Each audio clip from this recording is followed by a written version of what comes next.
ಜನಪದ ಕಲೆಯು ಜನರು ತಮ್ಮ ಜೀವನವನ್ನು ಪ್ರತಿಬಿಂಬಿಸುವ ಒಂದು ಕಲೆಯ ಪ್ರಕಾರವಾಗಿದೆ. ತನುಶ್ರೀ, ನಿನ ಗೊತ್ತಾ ರೈತರ ಮುಖದಲ್ಲಿ ಯಾವಾಗ ನಗು ಕಾಣುತ್ತೀವಿ ಅಂತ? ಯಾವಾಗ? ಅವರು ಬಿತ್ತಿದ ಬೆಳೆ ಚೆನ್ನಾಗಿ ಫಸಲು ಕೊಟ್ಟಾಗ.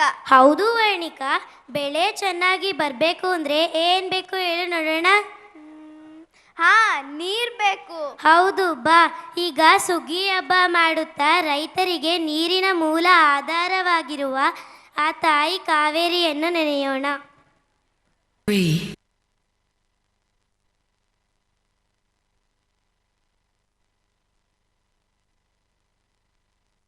3, 2, 1.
ಬಂಗಾರ ತೆನೆ ತೆನೆ ಎಲ್ಲ ಬಂಗಾಡಿ ಮನೆ ಮನೆಗೆ ಸಂತೋಷ ಹಿರಿ ಹಿರಿ ಹಿಗ್ಗಿ ಚೆಂದಾದ ಮುಗುಳು ನಗೆ ಸುಗ್ಗಿ ಸಿರಿ ಅರಳಿತು ಗಲಗಲ ಗಲಗಲ ಸವಿಯುವ ಸಿಹಿ ಫಲ ತುಂಬಿ ತುಳುಕಲಿ ಆನಂದ ಕಲರವ ನಾಡಿಗೆ ಭೂಮಿಗೆ ಸಂತೋಷ ಹಿರಿ ಹಿರಿ ಹಿಗ್ಗಿ ಚಂದಾದ ಮುಗುಳು ನಗೆ ಬಂಗಾರ ತೆನೆ ತೆನೆ ಎಲ್ಲ ಬಂಗಾಡಿ ಮನೆ ಮನೆಗೆ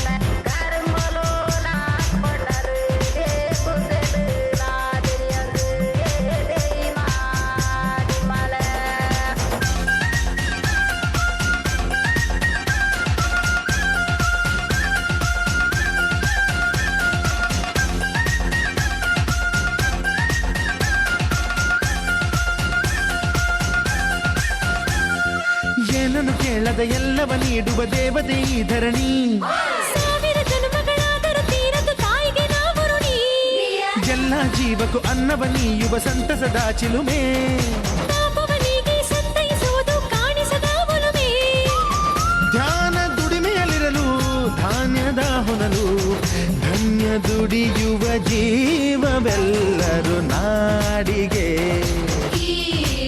ಓಹೋ ಭೂಮಿಗೆ ಸಂತೋಷ ಹಿರಿ ಹಿರಿ ಹಿಗ್ಗಿ ಚಂದಾದ ಮುಗುಳು ನಗೆ ಬಂಗಾರ ತೆನೆ ತೆನೆ ಎಲ್ಲ ಬಂಗಾಡಿ ಮನೆ ಮನೆಗೆ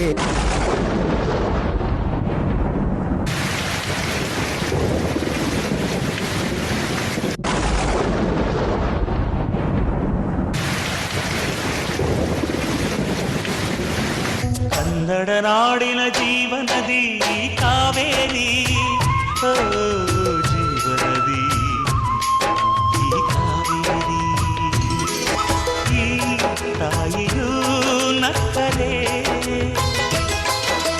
ಸಂತೋಷದ ಸಕ್ಕರೆ ಮಮತೆಯ